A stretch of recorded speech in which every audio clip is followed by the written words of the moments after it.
Ini cerita ini diabadikan di dalam kitab Irsyadul Ibad yang juga ditulis di dalam kitab Al-Fawaidul Mukhtarah. Dulu itu ada orang kaya yang mau berangkat haji. Namanya orang kaya pasti uangnya banyak. Nah, pada saat mau berangkat haji, orang kaya ini menitipkan uangnya biar aman kepada orang soleh yang memang sudah terkenal bisa dipercaya untuk dititipi barang atau uang.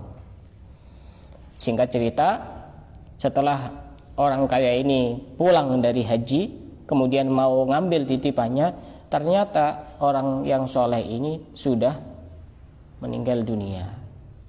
Setelah meninggal dunia, tanya kepada keluarga-keluarganya, ini disimpan di mana uangnya? Tidak ada yang tahu. Hanya ada yang menyarankan kepada orang kaya ini untuk datang kepada ulama yang ada di Mekah. Datanglah kepada ulama di Mekah, kemudian ulama yang ada di Mekah ini ngasih saran untuk datang ke sumur Zam-Zam. Sekarang sudah ditutup di Mekah, itu sudah tidak ada. Nanti kamu di sana panggil nama orang yang meninggal itu. Sekali panggil biasanya dia langsung jawab kalau dia memang mati dalam keadaan yang baik. Setelah mendatangi sumur Zam-Zam, dipanggil sekali, dua kali, sampai berkali-kali tidak jawab. Kemudian datang lagi kepada ulama tersebut, wahai Syekh, ini ternyata tidak jawab. Kemudian Syekh ini berkata, inna lillahi wa inna ilaihi rajiun. Coba kamu datang ke Yaman, orang ini sepertinya punya tanda-tanda orang celaka.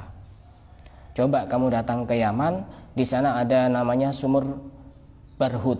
Barhut itu sumur, letaknya di belakangnya makam Nabi Hud. Itu sumur angker, kalau di istilah orang Indonesia sumur angker. Tidak ada yang berani ke sana. Itu di sana tempatnya arwahnya orang-orang kafir dan tempatnya arwahnya orang-orang calon penduduk neraka di sana. Bahkan ada yang mengatakan di situ bibirnya neraka jahanam.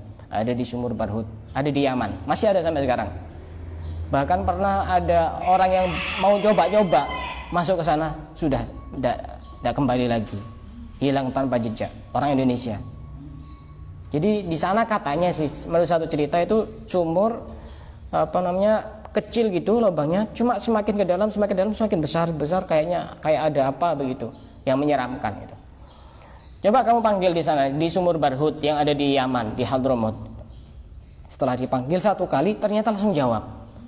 Oh, ini berarti padahal orang soleh ini.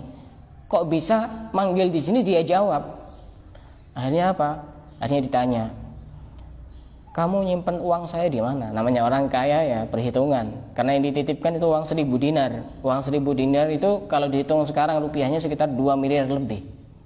2 miliar lebih. Ya pasti ditanya dulu uang.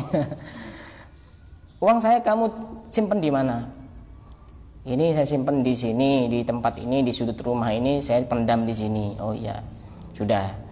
Akhirnya, kamu kok bisa di sini? Pastinya kamu kan orang baik, bisa dipercaya, terkenal amanah. Kenapa kok bisa di sini? Ya, begini ceritanya. Saya memang benar orang baik, dikenal baik sama orang. Tapi saya punya saudara perempuan yang dia itu tidak punya, miskin, fakir, tidak pernah saya sapa. Tidak pernah saya beri uang, tidak pernah saya pedulikan, tidak pernah saya kunjungi. Anggap saja saya sudah memutus silaturahim kepada saudara saya perempuan itu. Sehingga saya seperti ini. Saya titip salam kepada saudara saya yang perempuan itu, mintakan maaf kepada dia. Sehingga kemudian orang kaya ini datang menemui keluarganya, tanya kepada anak-anaknya, mana tempat yang ditunjukkan kepada ayahnya yang meninggal itu digali, kemudian betul di situ ada uangnya, masih utuh. Memang benar-benar orang yang amanah ini. Memang benar-benar orang yang amanah, dan kemudian minta maaf kepada keluarga dari ayahnya itu, kepada saudari perempuannya itu, bahwa keadaannya seperti itu. Itu orang yang memutus tali silaturahim, keadaannya seperti itu.